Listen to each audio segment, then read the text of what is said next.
Assalamualaikum warahmatullahi wabarakatuh. Alhamdulillahirrabbilalamin. Wassalatu wassalamu ala rasulillah amma ba'du.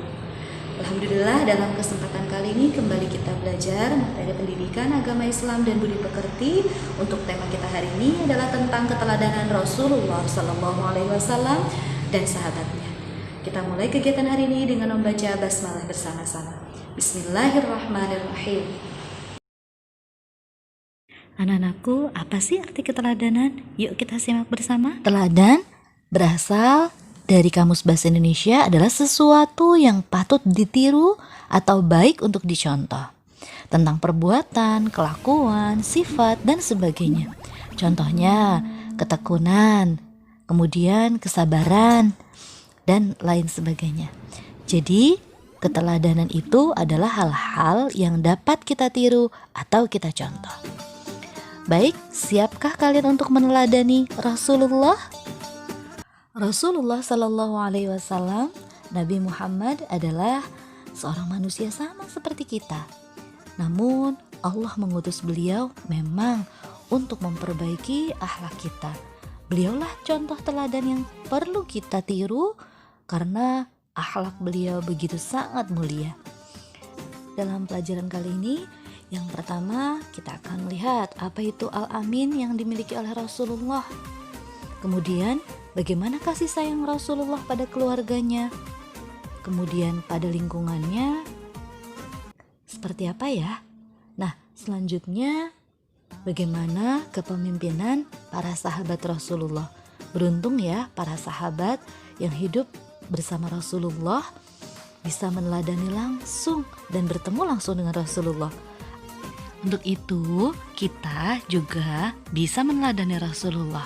Banyak sekali hadis-hadis yang sampai kepada kita untuk kita teladani bagaimana Rasulullah dan para sahabat berakhlak karimah, berakhlak mulia.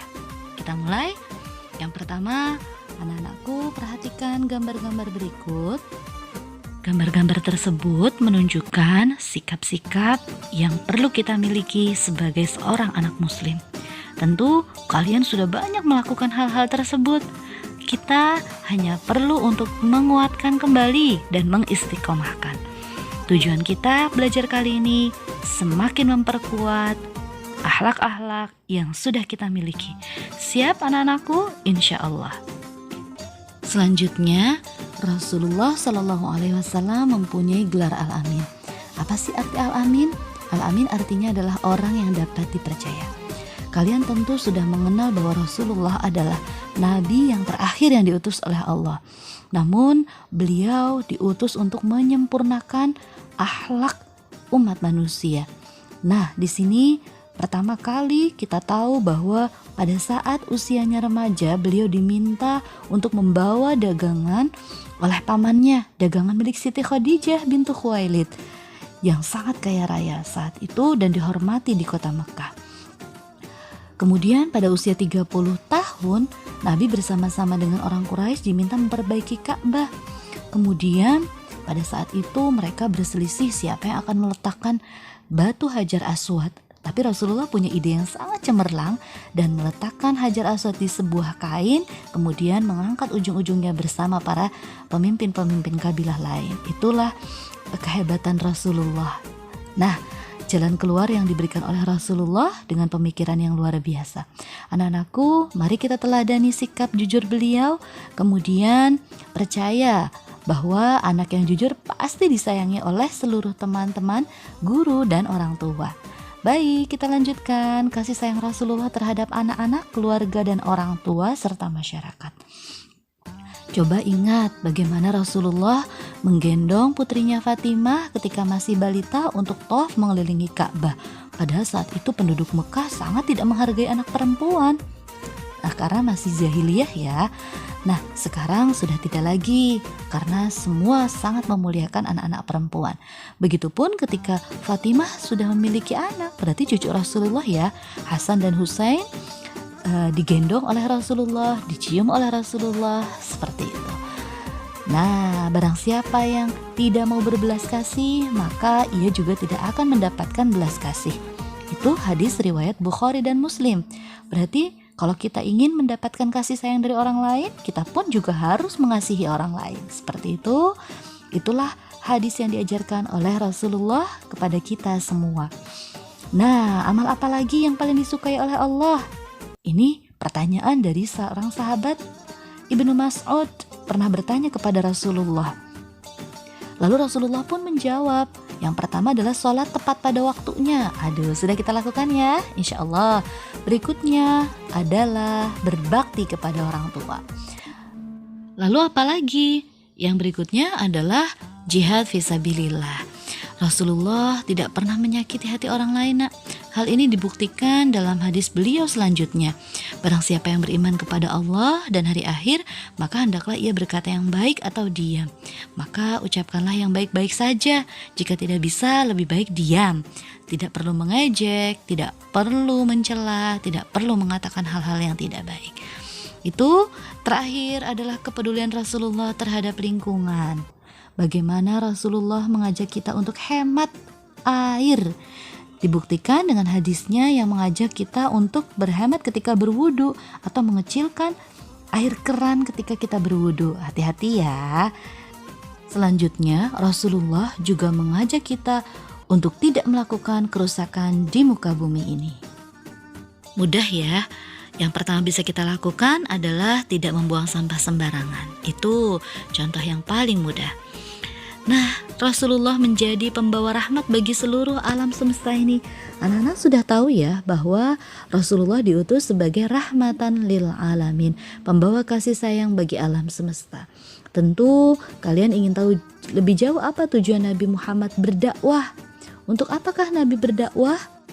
Iya, benar sekali, untuk merubah masyarakat jahiliyah menjadi masyarakat yang sejahtera berdasarkan agama tauhid, yaitu agama yang meyakini bahwa Allah Subhanahu wa taala adalah Tuhan yang Maha Esa. Itu dia, marilah kita teladani Rasulullah dengan dapat berperilaku jujur, peduli, bertanggung jawab terhadap diri sendiri, keluarga, dan teman-teman serta lingkungan hidup. Kita lanjutkan untuk kepemimpinan para sahabat. Bagaimana sih kepemimpinan para sahabat? Yang pertama adalah sahabat Abu Bakar As-Siddiq. Abu Bakar adalah khalifah pertama setelah Nabi Muhammad. Beliau dilahirkan pada tahun 571 Masehi. Nama lengkap beliau adalah Abdullah bin Abu Quhafah At-Taimi. Beliau diberi gelar As-Siddiq karena beliau selalu membenarkan dalam setiap peristiwa, terutama membenarkan peristiwa Isra dan Mi'raj. Abu Bakar memimpin dari tahun 632 Masehi sampai dengan 634 Masehi. Keputusan-keputusan beliau selalu membuat rakyatnya sangat merasa terbantu, terutama masyarakat yang kekurangan. Untuk kesejahteraan rakyatnya, beliau mendirikan Baitul Mal, yaitu suatu lembaga yang mengurusi kas dan keuangan negara. Selanjutnya yaitu khalifah kedua setelah Nabi Muhammad. Beliau adalah Umar bin Khattab bin Abdul Uzza.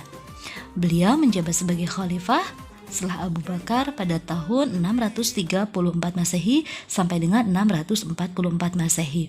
Beliau mempunyai sikap jujur, adil, tegas, bijaksana, tanggung jawab. Salah satu bukti bertanggung jawabnya beliau memperbaiki jalan yang rusak.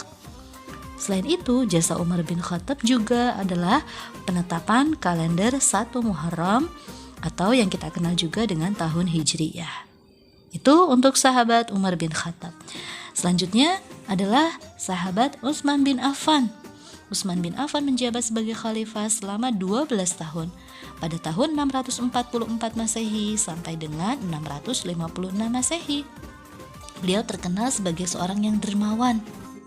Beliau pernah membawakan gandum yang dibawa dengan 1000 ekor unta.